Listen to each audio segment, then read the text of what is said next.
قال الله تعالى في محكم تنزيله أعوذ بالله من الشيطان الرجيم من همزه ونفخه ونفسه والشمس وضحاها والقمر إذا تلاها إلى أن قال ونفس وما سواها فألهمها فجورها وتقواها قد أفلح من زكاها وقد خاب من دساها.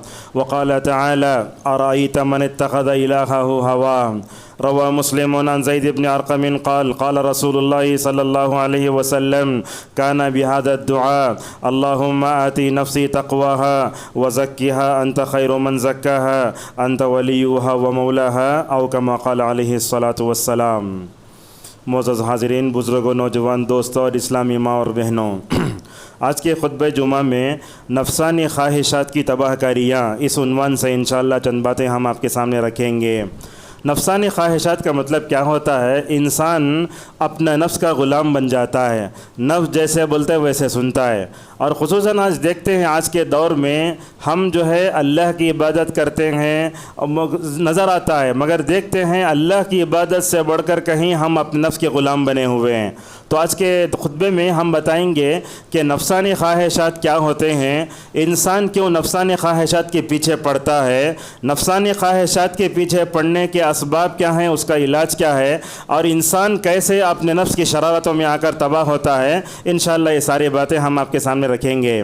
سب سے پہلے میں نے آپ کے سامنے سورہ شمس کی آیت پڑھی. اللہ تعالیٰ قسم کھاتا ہے تقریباً اس میں وَالشَّمْسِ وَضُحَاهَا وَالْقَمَرِ إِذَا تَلَاهَا، اللہ نے سورج کی قسم کھائی، اس کے بعد جو ہے چاند کی قسم کھائی، اس کے بعد رات دن کی قسم کھائی، اللہ نے اس کے بعد نفس کی قسم کھائی. فرماتا ہے وَنَفْسٍ وَمَا سَوَّاهَا، قسم ہے نفس کی اور اس ذات کی جو اس کو سیدھا کرتا ہے.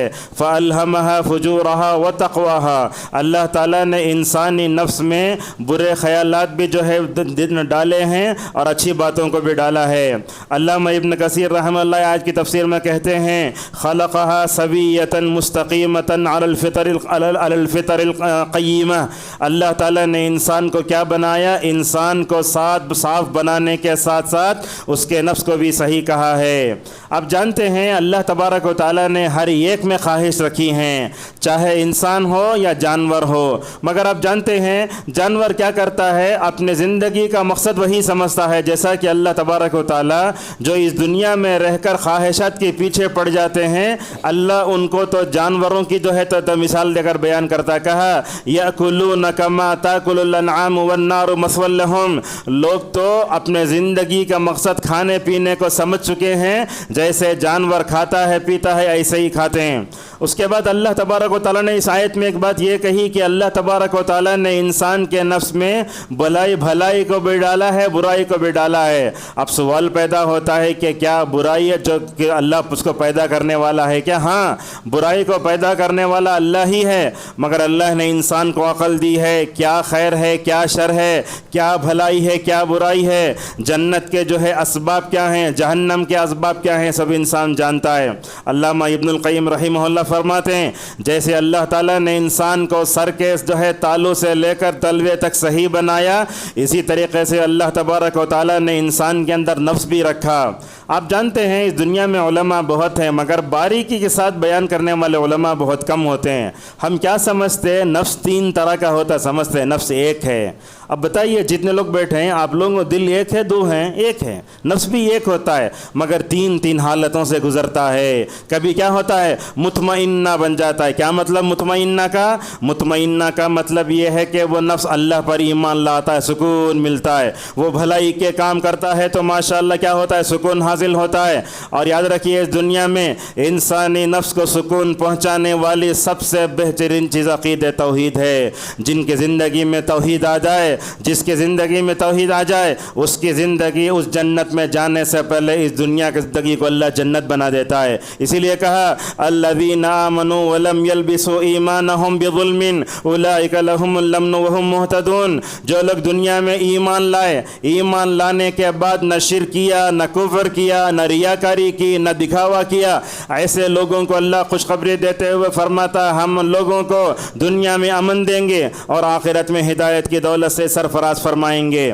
آپ صبح کی شام دعاؤں میں یہ ہمیشہ پڑھتے رضیت باللہ ربا وبالاسلام دینا وبمحمد صلی اللہ علیہ وسلم نبیا و رسولا، رسول اکرم صلی اللہ علیہ وسلم کے ایک صحابی ہیں، آپ صلی اللہ علیہ وسلم نے ان سے کہا میں تم کو ایک دعا سکھاتا ہوں، اگر صبح شام اس دعا کو پڑھو گے تو کیا ہوگا، تمہارے لیے جنت واجب ہو جائے گی۔ صحابی نے کہا یا رسول اللہ وہ دعا بتائیے، اللہ کے نبی نے دعا بتائی، کیا ہے وہ؟ ایک بات بھی یاد رکھیے، جب ہم صبح شام کی دعاؤں میں پڑھتے نا، یہ دعا کب پڑھنا؟ جب مؤذن اشہد ان لا الہ الا اللہ و اشہد ان محمد رسول اللہ بولتا، مؤذن کا جواب دینے کے بعد بھی وہ دعا پڑھنے کی ہے۔ رضیت باللہ ربا، بندہ کہتا ہے اے اللہ میں تیرے سے راضی ہوں اس لیے کہ تو میرا رب ہے، وبالاسلام دینا، اے اللہ اسلام کو بطور مذہب میں راضی ہو گیا ہوں، ٹھیک ہے۔ اور آگے کہتا ہے اللہ کے نبی صلی اللہ علیہ وسلم آپ اللہ کے نبی اور اس کے رسول ہیں، میں بھی اس سے راضی ہوں۔ علامہ ابن القیم رحمہ اللہ کہتے ہیں دنیا میں مطمئن نفس، اطمینان بخش نفس، راحت پالا نفس دنیا میں بہت کم لوگوں کو ملتا ہے۔ نفس کی دوسری صفت ہے نفس امارہ، اللہ تبارک و تعالیٰ نے اس کی طرف اشارہ کرتے ہوئے کہا وما ابرئ نفسی ان النفس لامارۃ بالسوء، نفس امارہ بڑا خطرناک ہوتا ہے، انسان کو کیا کرتا ہے؟ خیر کے راستوں سے روک کر نعوذ باللہ برائی کے راستے کی طرف لے کر چلے جاتا ہے۔ کبھی آپ دیکھتے ہیں ہم اپنے بچوں کو لے کر نماز کے لیے نکلتے ہیں، ہمارے سامنے دو راستے ہیں، اگر مسجد کی طرف گئے تو نفس مطمئنہ، بازار کی طرف گئے تو نفس امارہ۔ ہم بھی کیا کرتے ہیں اپنے بچوں کو لے کے چاکلیٹ دینا ادھر لے کر چلے گئے، ادھر کہیں سپر مارکیٹ چلے گئے، ادھر کہیں جو ہے پارک میں چلے گئے، نماز نعوذ باللہ ایسے ہی ضائع ہو جاتی ہے۔ ہماری جماعت کے ایک مشہور عالم دین داؤد غزنوی رحمہ اللہ بڑے بہترین عالم دین تھے، ایک دن وہ کیا کر رہے تھے؟ آم کھا رہے تھے۔ مسجد میں دیکھو داخل ہونا تھا، کیسے اپنے رفظ کا مقابلہ کرتے ہیں، دیکھو مسجد کے باہر کھڑے ہو کر آم کھا رہے ہیں، آم کھاتے کھاتے اقامت پوری ہو گئی، آم کھاتے کھاتے تکبیر تحریمہ چھوٹی، آم کھاتے کھاتے پہلی رکعت بھی چھوٹ گئی، اللہ اکبر بول رہے ہیں اے آم آج تیری وجہ سے میری اقامت چھوٹی، تیری وجہ سے میری تکبیر تحریمہ چھوٹی، بلکہ تجھے کھانے کی وجہ سے میری پہلی رکعت گئی، اللہ کی قسم جب تک زندہ رہوں گا تجھے میں نہیں کھاؤں گا، اللہ اکبر ایسے تھے۔ تو یہ نفس امارہ جو ہونا بڑا خطرناک ہوتا ہے۔ حضرت یوسف علیہ السلام کہتے ہیں اے اللہ مجھ کو نفس امارہ سے بچا لے۔ آپ جانتے ہیں آج کا نوجوان بھی نفسانی خواہشات میں بری طرح مبتلا ہے، اگر ان کو نفسانی خواہشات سے روکنا ہے تو انہیں حضرت یوسف علیہ السلام کا قصہ پڑھنا ہے، کیسے نوجوانی کی دہلیز پر پہنچے ہوئے، خوبصورت بھی زنا کے سارے دروازہ بند کر کے عزیز مصر کی بیوی نے کیا کہا ہائی تلک میں تیار ہوں۔ دیکھو آج کا نوجوان یوسف علیہ السلام کی طرح اپنے نفس کو بچا سکتا ہے کیا بولے پہلے بولے اللہ کی پناہ بولے، اس کے بعد کیا کیے؟ دروازہ کھول کے ایسے بھاگے وہ عورت کے فتنے سے، پیچھے سے شیٹ پکڑی، اللہ اکبر شیٹ پھٹ گئی۔ اس کے بعد کیا ہوا؟ جیسے بولتے نا چور کی بمڑی سب سے پہلے جا کے اپنے شوہر سے بولتی ہے یوسف میرے سے برائی کرنا چاہتا ہے، مگر وہ شوہر تھا نا اتنے بھی انصاف پسند تھا، انہیں بولا دیکھو شیٹ سامنے سے پھٹی ہے تو وہ گنہگار، پیچھے سے پھٹی ہے تو گنہگار، ایسے کہا۔ جب دیکھا گیا تو شیٹ پیچھے سے پھٹی تھی، کہا تو گنہگار ہے۔ اب دیکھو یوسف علیہ السلام نفسانی خواہشات سے بچنے، عورتوں کے فتنے سے بچنے کے لیے کہنے لگے رب السجن احب الی مما يدعون اے اللہ عورتوں کے فتنے سے بچنے کے لیے میں جیل جانے تیار ہوں، جیل کی سلاخیں دینے تیار ہوں، مگر یاد رکھو میں عورتوں کے فتنے کبھی نہیں پڑوں گا۔ لہٰذا اس خطبے کے ذریعے ہم نوجوانوں کو پیغام دینا چاہتے ہیں، آپ کو بھی اگر کوئی جو ہے اپنے دام میں پھانسنے والا ہے، نفسانی خواہشات میں مبتلا کر کے عشق کے فتنے میں مبتلا کرنا ہے، سب سے پہلے کیا کرو؟ اللہ کی پناہ مانگو۔ دوسرا یہ بھاگو، جہاں سے فتنہ ہوتا ہے وہاں سے بھاگنا، اور اس سے بڑھ کر اپنے عمل میں اخلاص پیدا کرنا چاہیے۔ حاضرین نفس کی شرارتیں بڑی خطرناک ہوتی۔ تھوڑی دیر پہلے سنیں آپ خطبہ شروع ہوا تو کیا ہوا؟ وَأَعُوذُ بِاللَّهِ مِن شُرُورِ أَنفُسِنَا، اس کا ترجمہ کیا ہے؟ اے اللہ ہمارے نفس کے اندر جو شر ہے ہم اس سے پناہ مانگتے ہیں۔ اور یہ بات یاد رکھیں نفس جب شرارت کرتا ہے اور جو ہے خواہشات میں مبتلا ہوتا ہے تو اللہ کا فضل اور اس کی رحمت نہ ہو تو اس دنیا میں ہم اپنے آپ کو گناہوں سے بچا نہ سکتے۔ اللہ سورہ جو ہے اس میں فرماتا ہے سورہ نور میں وَلَوْلَا فَضْلُ اللَّهِ اللہ علیکم ورحمتہ ما زکا منکم من احد ابدا، اللہ کا فضل تمہارے اوپر نہ ہو، رحمت نہ ہو تو تم جو ہے اپنے آپ کو بچا نہیں سکتے۔ کتنے مرتبہ ایسا ہوتا زندگی میں، دیکھتے آپ برائی کرنے جاتے مگر اللہ تعالیٰ کیا کرتا، آپ کے اور اس کے درمیان میں رکاوٹ پیدا کرتا۔ کیا مطلب؟ اللہ تعالیٰ آپ کو گناہ سے رکاوٹ پیدا کر دیا، سمجھ جاؤ اللہ تبارک و تعالیٰ آپ سے ماشاءاللہ جو ہے بھلائی کا ارادہ کرتا ہے۔ معزز حاضرین، نفسانی خواہشات کا کیا مطلب ہوتا ہے؟ نفس کی غلامی کرنا، اس کی بات ماننا بڑا خطرناک ہوتا ہے۔ اللہ تبارک و تعالیٰ نے رسول اکرم صلی اللہ علیہ وسلم، دیکھو انبیاء کبھی نفسانی خواہشات کے پیچھے نہیں پڑتے مگر اللہ تعالیٰ چونکہ نفس کے پیچھے بھاگنے کا انجام بڑا خطرناک ہوتا ہے اسی لیے کہتا ہے وَلَا تَتَّبِعْ أَهْوَاءَهُمْ۔ معزز حاضرین، رسول اکرم صلی اللہ علیہ وسلم جو بھی بولتے تھے اپنی نفسانی خواہشات کے بل بوتے پر نہیں بولتے بلکہ آسمان سے جو وحی آتی اس کے بارے میں بتاتے۔ دیکھو یہاں میرے طرف دیکھیے، اللہ کے نبی صلی اللہ علیہ وسلم ہمیشہ اپنی زبان کی طرف اشارہ کر کے بولتے لوگو میرے زبان سے جو بھی نکلتا ہے حق نکلتا ہے۔ اللہ نے یہی بات بتائی سورۃ النجم کے شروع میں وَمَا يَنطِقُ عَنِ الْهَوَىٰ إِنْ هُوَ إِلَّا وَحْيٌ يُوحَىٰ۔ یاد رکھو نبی آسمان سے آنے والی وحی جو بھی آتی چاہے قرآن کی شکل میں ہو حدیث کی شکل میں ہو، اللہ کے نبی اپنی طرف سے کوئی بات نہیں بولتے، اللہ کی طرف سے آنے والی وحی حدیث کی شکل میں جو بھی ہو رسول اکرم صلی اللہ علیہ وسلم آپ مکمل طور پر اسی بتاتے ہیں۔ معزز حاضرین، نفسانی خواہشات کی غلامی کب سے شروع ہوئی؟ اگر آپ یہ دیکھنا چاہتے ہیں تو ساری دنیا کی تاریخ کو پڑھیے۔ سب سے پہلے نفسانی خواہشات میں مبتلا کرنے والا شیطان، اور سب سے پہلے جس قوم کو نفسانی خواہشات میں مبتلا کیا گیا وہ حضرت نوح علیہ السلام کی قوم ہے۔ آپ دیکھتے ہیں آج بھی قصابوں کے دکانوں میں چلے جاؤ، یہ لوگ کیا کرتے ہیں اپنے پیر کی فوٹو لگاتے ہیں، نعوذ باللہ کیا کیا شخصیت پرستی ہوتی۔ یہاں بھی دیکھو یہ بات یاد رکھیں آپ، دنیا میں سب سے پہلے شرک دو چیزوں سے پیدا ہوا، ایک تو نیک لوگوں میں غلو اور دوسرا فوٹو۔ آج لوگ اپنے اپنے مسجدوں گھروں میں سب کیا کرتے ہیں اجمیر کی فوٹو لگا کے رکھتے ہیں۔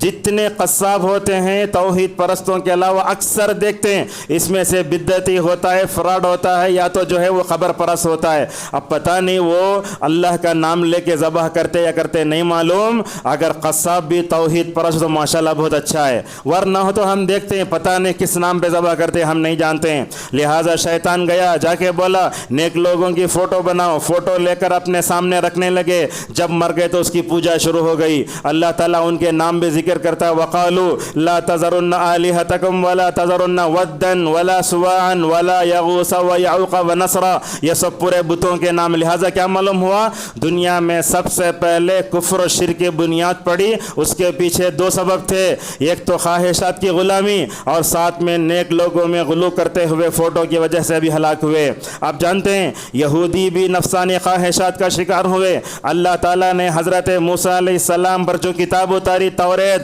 اس کو بھی نعوذ باللہ نفسانی خواہشات میں آ کر بدل ڈالا۔ کیا کیا؟ اللہ کی سزاؤں کو بدلا۔ اب دیکھو جمعہ کے دن بھی ہوتا ہے، ممبر پر خطیب کے چڑھنے سے پہلے آنے والے لوگ مکمل اجر و ثواب پاتے ہیں۔ اگر ممبر پر چڑھنے کے بعد آئے سمجھ جاؤ فرشتے کیا کرتے ہیں وہ رجسٹر لے کر مسجد کے باہر کھڑے رہتے ہیں دروازے پر، حدیث میں ایسے ہی آتا ہے جیسے ہی خطیب ممبر پر چڑھ جاتا رجسٹر بند کر لے کے ماشاءاللہ ہمارے اس وقت خطبہ سن رہے ہیں فرشتے، اللہ اکبر۔ تو کتنی بڑی خوش نصیبی ہے، ہمارا خطبہ ہماری نصیحت انسانوں سے بڑھ کر فرشتے سنتے ہیں۔ اور یہ بات بھی یاد رکھو، علماء کو یاد رکھنا چاہیے، اگر آپ خطبے میں صحیح بات بولے اللہ کے پاس پکڑ نہیں ہے، اگر آپ خطبے میں کوئی غلط بات بولے فرشتے لکھ رہے نا قیامت کے دن وہ خطبہ خطیب کے سامنے پیش کیا جائے گا، اگر صحیح ہے تو چھوڑ دے گا، اگر کوئی غلط بات ہے تو نعوذ باللہ وہاں علماء کی بھی جی پکڑ ہوگی۔ لہٰذا اللہ تبارک و تعالیٰ نے کیا کیا، ہفتے کے دن ان کو عبادت کرنے کا حکم دیا۔ یہ لوگ کیا کرے، خواہشات کے پیچھے پڑے۔ جمعہ کے دن جا کے دریا نے تو سمندر کے پاس کیا کرتے تھے، یہ سمندر بولے تو یہاں جو ساحل ہوتا وہاں گڑھے کھود کے آتے، وہ کیا ہوتا رات میں مچھلیاں وہ گڑھے میں آ کر پڑ جاتی۔ ہفتے کے دن عبادت کرو بولے تو جمعہ کے دن جا گڑھے کھود کے آتے، بولے اللہ بھیجا ہے۔ تو کیا ہوا، اللہ تعالیٰ نے جمعہ کے دن مسلمانوں کو عبادت کرنے کا حکم دیا۔ امت الحمدللہ آج پر اس پر مکمل طور پر کیا ہے لگی ہوئی ہے الحمدللہ۔ ہفتے کا دن کو عبادت کرنے کا دیا گیا مگر مچھلیاں پکڑے۔ یاد رکھو عبادت کے نظام میں انگلی کرنا اور اس میں آگے پیچھے کرنا یہ بھی خواہشات کے پیچھے ہوتا ہے۔ اللہ نے کیا کیا، وَجَعَلَ مِنْهُمُ الْقِرَدَةَ وَالْخَنَازِيرَ۔ دیکھو عبادت کے نظام کو انہوں نے نعوذ باللہ پامال کیا، عبادت کرنے کے بجائے جا کے مچھلیاں پکڑے، دنیا کے محبت میں گرفتار ہوئے، کتنا خطرناک جو ہے اللہ نے سزا دی. کہا ہم نے ان لوگوں کو بندر بنا دیا، اور اللہ اکبر، اللہ تعالیٰ نے ان یہودیوں کو خنزیر بنا دیا. صحابہ نے پوچھا یا رسول اللہ ہم جو بندر دیکھتے نا وہی ہے کیا یہ؟ تو اللہ کے نبی نے فرمایا نہیں، بنی اسرائیل کے بندر بنائے جانے سے پہلے دنیا میں بندر موجود تھے.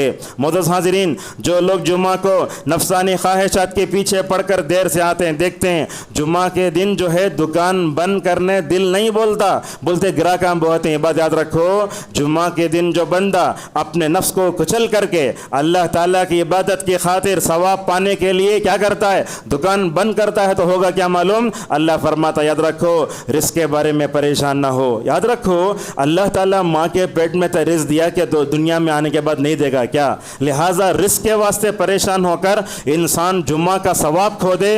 میں بار بار یہ بات بولتا خطبوں میں، دو بھائی رہتے، ایک جگہ 1:30 بجے نماز ہوتی وہاں چلے جاتا، اور ایک بھائی 12:30 بجے. دکان بند نہیں ہونا، تجارت چلتے رہنا، یہ نفسانی خواہشات نہیں تو کیا؟ یہ بات یاد رکھیں آپ. جمعہ کے دن دیر سے آنا اور بیزار سے بیٹھنا، ثواب نہیں پانا، ذکر و اذکار نہیں کرنا، جمعہ کے بعد فوراً بھاگ جانا اور سورہ کہف نہیں پڑھنا، یہ سب نفسانی خواہشات سے ہوتا ہے. بلکہ میں تو یہ آگے بڑھ کر یہ کہوں گا، جمعہ کے دن اچھا کھا کر ہم کیا کرتے؟ اپنے نفس کی تربیت کرتے، مگر روحانی تربیت نہیں ہوتی ہے. معزز حاضرین، جب بندہ نفسانی خواہشات میں پڑ جاتا ہے تو ہوتا کیا؟ اللہ تعالیٰ کی بندگی سے قابل ہو جاتا ہے. دیکھو اب جمعہ کے بعد جا کر اچھا کھائیں گے آپ، اس کے بعد پان مٹھائی یہ سب کھا کے سوئے تو نعوذ باللہ 5 بجے اٹھتے. جمعہ کے اثر کون پڑھنا؟ جمعہ کے دن اثر کے بعد سے مغرب تک اللہ تعالیٰ ویکلی آفر دیتا ہے دعاؤں کی قبولیت کے لیے، کون اس کا اہتمام کرتا ہے؟ معزز حاضرین، نفسانی خواہشات کہاں کہاں آتے یہ بھی سن لیجئے. نفسانی خواہشات سب سے پہلے بندے کو توحید سے روکتے ہیں. آپ دنیا میں دیکھ لو، آپ چاہے وہ ہندو مت ہو، جین مت ہو، کوئی بھی مسیح مت ہو، دنیا میں اللہ کو چھوڑ کر جس کسی کی عبادت کی جا رہی ہو، ہم تو یہ کہیں گے یہ لوگ اللہ کو چھوڑ کر اپنے معبودان باطلہ کے پیچھے پڑے ہیں، تو نفسانی خواہشات میں بن کر جس کو چاہے جب چاہے نعوذ باللہ خدا بنا لیا. اللہ تبارک و تعالیٰ سورۃ نجم میں پوچھتا ہے افرأیتم اللات والعزی ومناۃ الثالثۃ الاخری. یہاں دیکھیے آپ، اللہ جو لفظ ہے نا اس کو مؤنث بنا کر اپنے بت کا نام لات رکھا. اللہ تعالیٰ العزیز ہے، اس کو پلٹ کر رکھا العزی. اللہ کا نام المنان ہے، اس کو پلٹ کر جو ہے منات رکھا. اللہ تعالیٰ فرماتا ہے تم لات کی جو ہے بات مانتے ہو، عزی کے پیچھے بھاگتے ہو، منات کے پیچھے بھاگتے ہو. آگے فرماتا ہے وما تہوی الانفس. لوگو اگر تم بت پرستی کر رہے تو یاد رکھو یہ نفسانی خواہشات نہیں تو کیا ہے. اب دیکھتے ہیں غیر مسلموں بھی کچھ ایسے لوگ بھی ہیں جو مندر کو نہیں جاتے. ایسے لوگوں کو پکڑ کر ان کے اوپر اسلام کی تبلیغ کرنا چاہیے. کتنے ایسے غیر مسلم برادران ہیں جو گنیشا نہیں اٹھاتے، کبھی بتوں کی پوجا نہیں کرتے. ایسے فطرت پر جو لوگ ہوتے ہیں، نفسانی خواہشات دور ہوتے ہیں، ایسے لوگوں پر محنت کرنے کی ضرورت ہے. بلکہ آج تو ہم سمجھتے ہیں بندہ اللہ کو بھی چھوڑ دیتا نعوذ باللہ نفسانی خواہشات میں. کبھی وہ کیا کرتا ہے؟ خواہشات میں نعوذ باللہ رسول اللہ صلی اللہ علیہ وسلم کو بھی چھوڑ دیتا ہے. آج بھی دیکھو اصلاح کے نام پر امت میں کیا کیا ہو رہا ہے. یہ پیر مریدی کا جال جانتے آپ. ایک آدمی جاہل ہوتا ہے، ننگا ہوتا، پتہ نہیں کیسے ہوتا ہے، وہ پیر بن جاتا ہے. لوگ کیا کرتے ہیں؟ اس کو پیر بنا لیتے ہیں. اب کیا ہوتا ہے؟ نبی کریم صلی اللہ علیہ وسلم پر ایمان لانے کا مطلب یہ ہوا نبی ہمیں زندگی گزارنے کا جو طریقہ سکھاتے وہ ہمارے لیے مبارک ہے. اب ایک آدمی مرید ہے، نعوذ باللہ جا کے پیر کے سامنے بیٹھ جاتا ہے. انہوں ویکلی ونس آتے، دیکھتے آج کے جنگلی پتہ نہیں کیسے کیسے پیر ہوتے ہیں، ہفتہ بھر سال بھر نہیں ناتے. وہ جسم کا جو میل ہوتا ہے وہ اٹھا کے چاٹتے رہتے ہیں نعوذ باللہ من ذالک. ان کو سجدہ کرتے ہیں، ان کے سامنے جھک جاتے ہیں، انہوں جو بولے وہ سنتے. اب اللہ کے رسول صلی اللہ علیہ وسلم نے فرمایا نماز کے بعد 30 مرتبہ سبحان اللہ پڑھو. یہ چھوڑ دل کے پیر جو بولتا ہے نعوذ باللہ وہ سنتے ہیں ہو ایسا سب جانتے ہیں. مسجدوں میں ناچ ہو رہا ہے، کتنے لوگ ایسے ہیں دیکھو. پاکستان میں ادھر ادھر ویڈیو جا کے دیکھتے صوفیہ نے نفسانی خواہشات کے پیچھے پڑ کر اسلام کو اتنا بدنام کیا. ناچ رہا ہے بولتا ہے میں اللہ کا اتنا ذکر کرتا ہوں کہ کبھی ایسے ہوتا ہے کہ نعوذ باللہ اللہ میرے جسم میں آ جاتا ہے. معزز حاضرین، پیر مریدی کے جاننے میں اسلام کو بہت نعوذ باللہ بدنام کیا. لوگ دیکھو آج نفسانی خواہشات کے پیچھے پڑ کر آج لوگ اپنے نام کے ساتھ کوئی آدمی قادری لکھ رہا ہے، کوئی آدمی اپنے آپ کو چشتی بول رہا ہے، کوئی آدمی پتہ نہیں کیا کیا بول رہا ہے. یہ سلسلے کیا ہیں؟ یہ پورے سلسلے جہنم کی طرف لے جانے والے ہیں. عبد القادر جیلانی نے کبھی لوگوں کو اپنے نفس کی طرف نہیں بلایا. عبد القادر جیلانی بھی ماشاءاللہ حنفی حنبلی اور سلفی عالم دین تھے. ان کے نام پر نعوذ باللہ 11ویں ہو رہی. الیاس قادری، اویس رضا قادری، کیا ہیں یہ؟ نعوذ باللہ اپنے آپ کو مسلمان کہو، اسلام کو اس طرف منسوب ہوتے ہوئے فخر کرو. آدمی اپنے آپ کو مسلمان کہہ کر فخر نہیں کر رہا ہے، بلکہ کیا کرتا وہ اپنے آپ کو قادری بولتے ہوئے فخر محسوس کر رہا ہے. اگر کوئی آدمی اپنے نام کے ساتھ سلفی لکھتا ہے تو آج کے زمانے میں بہت ضروری ہے. کیوں؟ اس لیے کہ اسلام کے نام پر گمراہ فرقے بہت ہیں. ان سے اپنے آپ کو بچانے اور نجات پانے کے لیے اپنے نام کے ساتھ اگر کوئی مسلمان سلفی اگر لکھتا ہے تو انشاءاللہ کوئی حرج نہیں ہے. دیکھو حضرت سلمان فارسی رضی اللہ عنہ کو ایران سے آئے تھے، اسلام کو گلے سے لگایا تو کیا بولتے تھے؟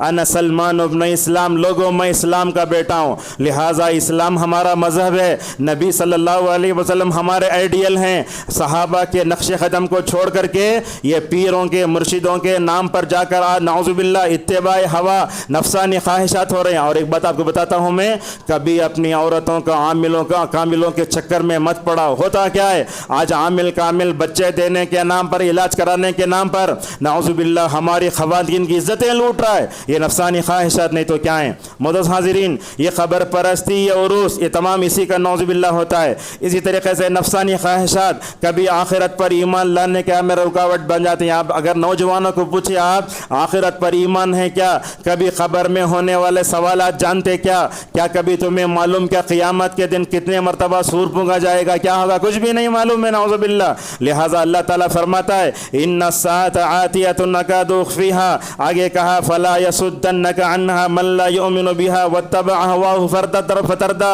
سورہ طٰہٰ کی آیت نمبر 16 اللہ فرماتا قیامت آنے والی ہے، مگر یہ بات یاد رکھو قیامت کو یاد کرنے کی راہ میں سب سے بڑی رکاوٹ ہمارے اپنے کیا ہوتے ہیں؟ نفسانی خواہشات ہوتے ہیں. سورہ جاسیہ میں اللہ پوچھتا ہے لوگو کیا تم نے اس آدمی کو دیکھا جس نے اللہ کو معبود بنانے کے بجائے اپنی خواہشات کو معبود بنا لیا ہے، اپنے نفس کے پیچھے بھاگتا ہے. نفس کے پیچھے بھاگنے کا انجام کیا ہوتا ہے؟ اللہ تعالیٰ فرماتا ہے جو لوگ اپنے نفس کے پیچھے بھاگتے ہیں اللہ تعالیٰ اس کے کان پر، اس کے دل پر مہر لگا دیتا ہے، اس کی آنکھوں پر مہر لگاتا ہے. آگے انہوں کیا بولتے ہیں؟ یہ زندگی تو زندگی ہے، جینا ہے، مرنا ہے، اور اس کے بعد ہمیں اٹھنا نہیں ہے. لہٰذا نفسانی خواہشات کے پیچھے مت بھاگو. تیسری چیزیں رکھو، نفسانی خواہشات کبھی بندے کو اللہ کی اطاعت سے بھی روکتے، رسول اللہ صلی اللہ علیہ وسلم کی اطاعت سے بھی روکتے ہیں.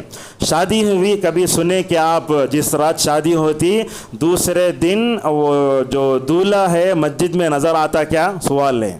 جس دن آپ کی شادی ہوتی دوسرے دن نماز فجر میں آنا، آپ کیوں نہیں آ سکتے؟ بالکل آ سکتے. دیکھو حنظلہ کا واقعہ، نئی نویلے دلہن رات میں سوئے تھے، نماز فجر پڑھے، نماز فجر پڑھنے کے بعد بیوی سے ضرورت پوری کرے، بیوی سے ضرورت پوری کرنے کے بعد مدینے میں اعلان ہوا دیکھو جنگ کے لیے نکلنا ہے. خواہشات کے پیچھے نہیں بھاگتے تھے صحابہ اکرام. اللہ اکبر. ناپاکی کی حالت میں اللہ کے رسول صلی اللہ علیہ وسلم کی اطاعت کا جذبہ کیسا تھا حنظلہ رضی اللہ عنہ کے اندر؟ ایسے ہی ناپاکی کی حالت میں نکل گئے، میدان جنگ میں جا کر شہید ہو گئے. اس کے بعد ہوا کیا؟ میدان جنگ میں شہید ہوا تو دیکھا آسمان سے فرشتے آئے.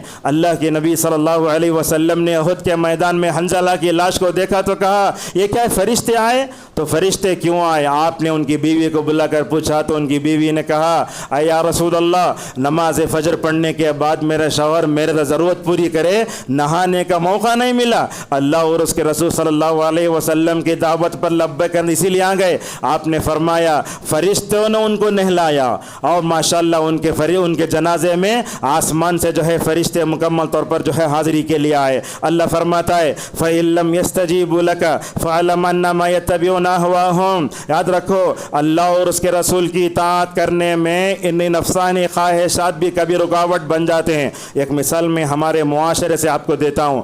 رسول اکرم صلی اللہ علیہ وسلم نے کیا کیا؟ اذان کے بعد درود پڑھنے کا حکم دیا۔ ہمارے مسجدوں کی میناروں سے اذان سے پہلے صلاۃً و سلامً علیک یا رسول اللہ کی آواز آتی ہے۔ یہ کیا ہے؟ یہ بدعت ہے، یہ نفسانی خواہشات کا نتیجہ ہے۔ اتنا ہی نہیں، آپ بدعتیوں کے مسجدوں میں چل جاؤ، اقامت سے پہلے بھی درود پڑتا ہے۔ یہ نفسانی خواہشات نہیں تو کیا ہے؟ لہٰذا جو بھی چیز ہمیں اچھی لگتی ہے وہ دین نہیں ہو جاتی۔ اللہ جو بتاتا، رسول اللہ تو بتاتے، وہی ہمارے لیے ہوتا ہے۔ آج دیکھو نفسانی خواہشات کی وجہ سے ہمارا نوجوان مسجدوں سے دور ہے، قرآن سے دور ہے۔ اللہ اکبر، دلوں کی حالت تو ایسی ہے، کسی جو ہے نوجوان کے سامنے قرآن لگایا جائے، دلوں کی حالت یہ ہے وہ بولتا برداشت نہیں ہوتا، آف کرو آف کرو۔ کیوں؟ اس لیے کہ اس کے دل میں گانے کی محبت ہے، اس کے دل میں میوزک کی محبت ہے، اسی وجہ سے نعوذ باللہ یہ کر رہا ہے۔ رمضان آ رہا، دیکھو رمضان میں بھی ہم اپنے نفس کے پیچھے بھاگتے ہیں۔ اللہ کے نبی صلی اللہ علیہ وسلم نے فرمایا سحری میں تاخیر کرو، ابھی وقت ہوا نہیں تھا، اعلان ہونا شروع ہوتا۔ روزہ نہیں رکھنے والے اپنے نفسانی خواہشات کے پیچھے بھاگ لے، نوجوان گلیوں میں گزر کے ماں بہنوں ختم ہو گیا، کیا ہے یہ تو نفسانی خواہشات ہے نا، یہ بالکل غلط ہے۔ اس طریقے سے آپ دیکھتے ہیں افطار کرنے میں اللہ کے نبی نے جلدی کرنے کا حکم دیا۔ ہمارے پاس اخبارات، علماء، پورا میڈیا اسی کا ہے، نہیں افطار ہوتا ہے 6:30 بجے، 6:40 کو افطار کرتے۔ آپ نے فرمایا افطار میں تاخیر کرنے والے یہود و نصارہ کے نقش قدم پر چلتے ہیں، لہٰذا ہمیں ہر بات میں اللہ اور اس کے رسول صلی اللہ علیہ وسلم کی اتباع کرنی ہے۔ بس بھی دیکھو نفسانی خواہشات کہاں آتے ہیں، لوگوں کے درمیان فیصلہ کرنا، تب بھی انسان نعوذ باللہ نفسانی خواہشات کی شکار ہو جاتا ہے۔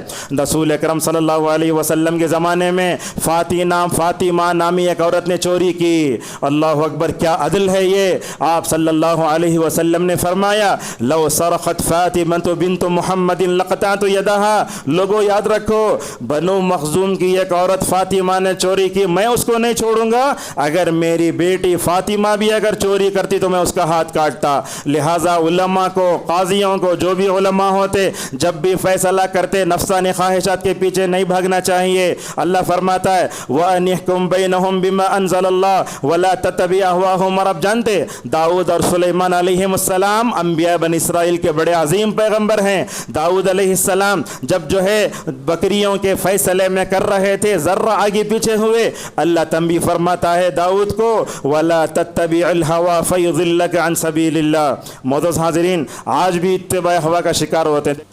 غلط ہوا نا، یہ ایسے فتوے نہیں دینا چاہیے۔ اور بات یاد رکھو، نفسانی خواہشات کے پیچھے پڑنے والا قاضی، نفسانی خواہشات کے پیچھے پڑنے والے علماء، نفسانی خواہشات کے پیچھے پڑنے والے جو قاضی ہوتے ہیں، فیصلہ کرنے والے ہوتے ہیں، ایسے لوگوں کے پاس اپنے فیصلے ہی نہیں لے جانا چاہیے۔ اور یہ بات بھی یاد رکھیں، نفسانی خواہشات میں انسان کیوں پڑتا ہے، اس کا سب سے پہلا سبب ان کے ساتھ دوستی کرنا۔ آج یہی تو ہے، ہم لوگ دوستی کیسے کرتے ہیں؟ موٹے انداز سے میں آپ کے سامنے کہوں، دونوں جو ہے دوست سگریٹ رکھ لے کے ایک ہی میچ سے دونوں سے لگا لیتے، یہ ہوتی ہے۔ دونوں مل کر بیڑیاں پینا، دونوں مل کر نعوذ باللہ سگریٹ پینا، یہ ہے۔ لہٰذا دیکھتے ہیں رمضان میں حلیم کا تو ٹانی روڈ کو ملتے، لوگ وہاں جاتے ہیں، دور دور تک چائے پینے کے لیے 5 کلومیٹر کا سفر کر کے جانا، یہ اتباع ہوا ہے۔ لہٰذا آج ہماری دوستی بھی ہم دیکھتے ہیں کہ نفسانی خواہشات کے پیچھے پڑے ہوئے ہیں۔ خواتین بھی دیکھتے ہیں نفسانی خواہشات کے پیچھے پڑنے والوں سے دوستی کر لیتے ہیں۔ ابو خلابہ رحمہ اللہ نے کہا لوگو نفسانی خواہشات کے پیچھے پڑنے والوں سے کبھی دوستی نہ کرو۔ اور یہ بات بھی یاد رکھو، بدعتی علماء سے دوستی کرنا اور ان کے گمراہ کن بیانات سننا، یہ بھی ہمارے دین کے لیے مکمل طور پر خطرہ ہے۔ ڈاکٹر اسرار احمد کو لوگ بہت سنتے ہیں آج کل، ان کے اندر کیا ہے؟ ان کے اندر حلولیت ہے۔ میں خواتین سے بھی ایک بات کہنا چاہوں گا، وہ یوٹیوب پر جو ہے وہ فرحت ہاشم کے جو ہے بیانات آتے رہتے ہیں۔ ہماری خواتین بھی عالم کون غیر عالم کون نہیں، ذرہ بیوی شوہر کے مسائل کو حل کرے تو دنیا سمجھتے، بڑے عالم سمجھتے۔ لہٰذا یوٹیوب پر آنے والے ہر عالم کی بیان سننا کوئی ضروری نہیں ہے۔ اسی طریقے سے نفسانی خواہشات میں پیچھے پڑنے کے اسباب میں مباح چیزوں میں توسع پیدا کرنا، جیسے میں تھوڑی دیر پہلے کہا۔ اسی طریقے سے ہم دیکھتے ہیں دنیا کی محبت میں گرفتار ہو کر جو ہے اس کے پیچھے چلے جانا، نفسانی خواہشات کے بڑے خطرناک انجام ہوتا ہے۔ سب سے پہلے تو یہ ہے نفسانی خواہشات کی وجہ سے بندہ نعوذ باللہ جہنم میں چلے جاتا ہے۔ نفسانی نفسانی خواہشات کا دوسرا بڑا نقصان، بندہ حق قبول نہیں کرتا۔ آپ دیکھو پورے سرداران قریش کو کیا اللہ تعالیٰ ابو جہل کو عقل نہیں دیا تھا؟ حضرت عمر کی جیسی عقل تھی اس کی۔ اللہ کے نبی دعا کرتے ہیں اللہ ان دونوں میں سے کسی ایک کو اسلام کی دولت دے دے۔ اللہ کے نبی عمر کو بڑا پسند کرتے تھے، نبی کی دعا لگ گئی، عمر ماشاءاللہ اسلام لا لیے۔ مگر وہی ابو جہل تھا، ابو لہب تھا، دیکھے جتنے سرداران قریش تھے نبی کو اپنی آنکھوں سے دیکھے مگر ایمان نہیں لائے۔ اور اسی طریقے سے نفسانی خواہشات کے پیچھے بھاگنے کی وجہ سے بندے کے اندر سوچنے کی صلاحیت ختم ہو جاتی ہے۔ مثال کے طور پر دیکھتے ہیں نماز کے بعد لوگ سر پہ ہاتھ رکھتے ہیں اور ایسا ایسا پھونکتے ہیں، ان سے جا کر اگر پوچھے تو بولے تو کہاں دلیل ہے؟ ہمارے علماء بولتے اگر ان کے سامنے بولتے نماز کے بعد اللہ اکبر بولو اللہم انت السلام پڑھو، بولتے سمجھ میں نہیں آتا ان کو۔ لہٰذا یہ سمجھ میں آتا ہے کہ نفسانی خواہشات کے پیچھے بھاگنے والے کے اندر سوچنے کی صلاحیت ختم ہو جاتی ہے، اور نفسانی خواہشات انسان کو ہلاک بھی کرتے ہیں۔ بلکہ حضرت علی رضی اللہ تعالیٰ عنہ فرماتے ہیں لوگوں دنیا میں دو چیزیں انسان کو ہلاک کرتی ہیں، لمبی امیدیں اور ساتھ میں جو ہے نفسانی خواہشات۔ اسی طریقے سے یہ بات بھی دیکھو، آج لوگ دیکھتے ہیں نمازوں میں کھڑے ہوتے ہیں ہمارا دل پورا بازار میں ہے، ہم نمازوں میں کھڑے ہو رہے ہمارا دل پورا اپنے بیوی بچوں میں ہے۔ کیوں؟ یہ نفسانی خواہشات کی وجہ سے ہی ہے۔ نفسانی خواہشات کے پیچھے بھاگنے والے فرائض و واجبات میں اور سب سے اہم چیز مقصد زندگی سے انسان ہٹ جاتا ہے۔ اور آج دیکھو یہ سوشل میڈیا نے تو ہمیں نفسانی خواہشات کو غلام بن کے رکھ دیا ہے۔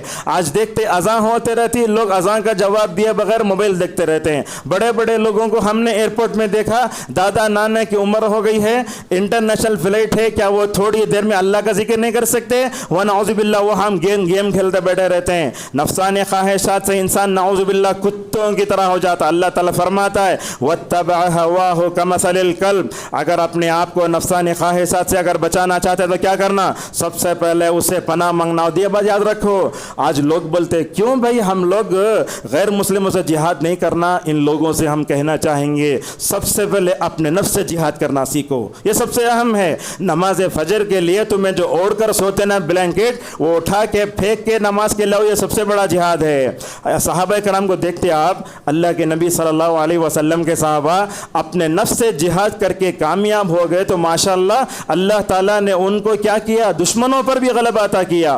آج امت اپنے نفس سے جہاد کرنے میں ناکام ہے تو ہم دشمنوں سے کہتے جہاد کر سکتے ہیں۔ اللہ کے نبی صلی اللہ علیہ وسلم فرماتے دیکھو مجاہد وہ ہے اپنے نفس سے مکمل طور پر جہاد کرتا ہے۔ نفسانی خواہشات کے برے انجام کے بارے میں سوچو، یہ بات یاد رکھو۔ دیکھو جو گھڑی، جو لحظہ، جو وقت اللہ کی نافرمانی میں گزرتا ہے وہ انسان کے لیے حسرت بن کر آتا ہے۔ کتنے لوگ ایسے ہیں رات بھر فلم دیکھے، صبح ہونے سے پہلے نہا کر وہ ٹوپی پہن لے کے مسجد میں آ کے بیٹھ جاتا ہے۔ بعض لوگ نوجوان سوچتے ہوں گے صبح کے وقت میں نماز کو چلے جائیں گے، پوری رات نعوذ باللہ اللہ کی نافرمانی میں گزرتی ہے، اللہ تبارک و تعالیٰ اس کے نفسانی خواہشات کی وجہ سے اسے نعوذ باللہ ہلاک کر کے رکھ دیتا ہے۔ لہٰذا یہ بات یاد رکھو، کتنی اچھی بات کہتے ہیں۔ دیکھو دنیا کی جو شہوتیں ہوتی ہیں وہ دل کا بہلاؤ ہے۔ جاہل کیا کرتا ہے؟ دنیا کے ظاہر کو دیکھتا ہے، عقل مند وہ ہوتا ہے جو آخرت کے انجام کو دیکھتا ہے۔ ہمارے اسلاف بھی کیسے معلوم، جب اپنے ہاتھ میں سیب لیتے تو بولتے ہیں اے سیب میں جو دنیا میں کھا رہا ہوں انشاءاللہ تجھے جنت میں بھی کھاؤں گا۔ یہ کیا بات کہی ابن قیم رحمہ اللہ نے۔ مجھے تعجب ہوتا ہے ایسے انسان پر جو 1 گھنٹے کی شہوت کے لیے ہمیشہ کی جنت کو چھوڑ دیتا ہے۔ اسی طریقے سے اتباع ہوا کے اسباب میں برا اپنا دوست بھی ہے، فون کی طرف لے جانے والے۔ بات بھی یاد رکھیں آپ، زیادہ کھانے سے بھی شہوت بھڑکتی ہے۔ لہٰذا دسترخوان میں جب بیٹھتے ہیں آپ بولتے علماء ذرہ بھوک رکھ کر اٹھ جاؤ۔ آج کل ہم دیکھتے ہیں ہمارے زندگی کا مقصد کھانا ہی ہے۔ رمضان بھی آتا ہے تو ہماری شہوتیں بھڑکتی ہیں۔ آج کے خطبے کی آخری چیز ہے نفسانی خواہشات سے اگر آپ کو بچانا دعاؤں کا اہتمام کرو۔ حضرت زید بن ارقم رضی اللہ عنہ کہتے ہیں رسول اکرم صلی اللہ علیہ وسلم میں دعا پڑھتے تھے اللہم آتی نفسی تقواها وزکیها انت خیر من زکاها انت ولیها ومولاها۔ اور زنا سے بچنے کے لیے اس دعا کا اہتمام کرو۔ اے اللہ میں اپنے کان کے برے استعمال سے پناہ مانگتا ہوں، اے اللہ میں اپنے آنکھ کے برا استعمال سے پناہ مانگتا ہوں، اے اللہ میں اپنے جو ہے منہ کے زبان سے برے استعمال سے پناہ مانگتا ہوں، اے اللہ میں اپنے شرمگاہ کے برے استعمال سے پناہ مانگتا ہوں۔ اور ایک بات بھی ہے، شہوت سے بچنا ہو تو نمازوں کی پابندی کرو۔ جو بندہ نماز کے اپنا تعلق جوڑ لیتا ہے کبھی وہ شہوت کی طرف بھاگنے والا نہیں. اسی لیے کہا فخلف من بعدہم خلف اضاعوا الصلاۃ واتبعوا الشہوات. جو لوگ نماز کو ضائع کرتے ہیں نفسانی خواہشات کے پیچھے پڑ جاتے ہیں. اور یہ بات بھی ہے شہوت اللہ نے رکھی ہے, اگر آپ اسے حلال طریقے سے پورا کرے تو اس پہ اجر و ثواب ہے. رسول اکرم صلی اللہ علیہ وسلم نے فرمایا دیکھو اگر تم جو ہے اپنے شرمگاہ اپنی بیوی کے لیے استعمال کرو گے تو اس میں اجر ہے. صحابہ نے پوچھا وہ کیسے؟ تو اللہ کے نبی صلی اللہ علیہ وسلم نے فرمایا اگر تم اپنی شرمگاہ کا استعمال بیوی اور لونڈی کے علاوہ غلط جگہ استعمال کرو گے تو کیا ہوتا؟ گناہ بھی ہوتا. اور شادی شدہ لوگوں کے لیے اپنے نفس پر قابو پانے کے لیے بہترین نسخہ علماء نے بتایا. احادیث کی روشنی میں سلیمان رحیلی حفظہ اللہ کہتے ہیں کوئی آدمی شادی شدہ باہر چلتے رہتا ہے, اجنبی عورت پہ نظر پڑ جاتی ہے, انسان کو شہوت آ جاتی ہے. آپ نے فرمایا اگر تم نفسانی خواہشات سے اپنے آپ کو بچانا چاہتے ہو فوراً نہ کر اپنی بھی ضرورت پوری کر لو. لہٰذا پورے جو ہے خطبے کا خلاصہ یہ ہے اللہ تبارک و تعالیٰ نے ہم کو اس دنیا میں پیدا کیا.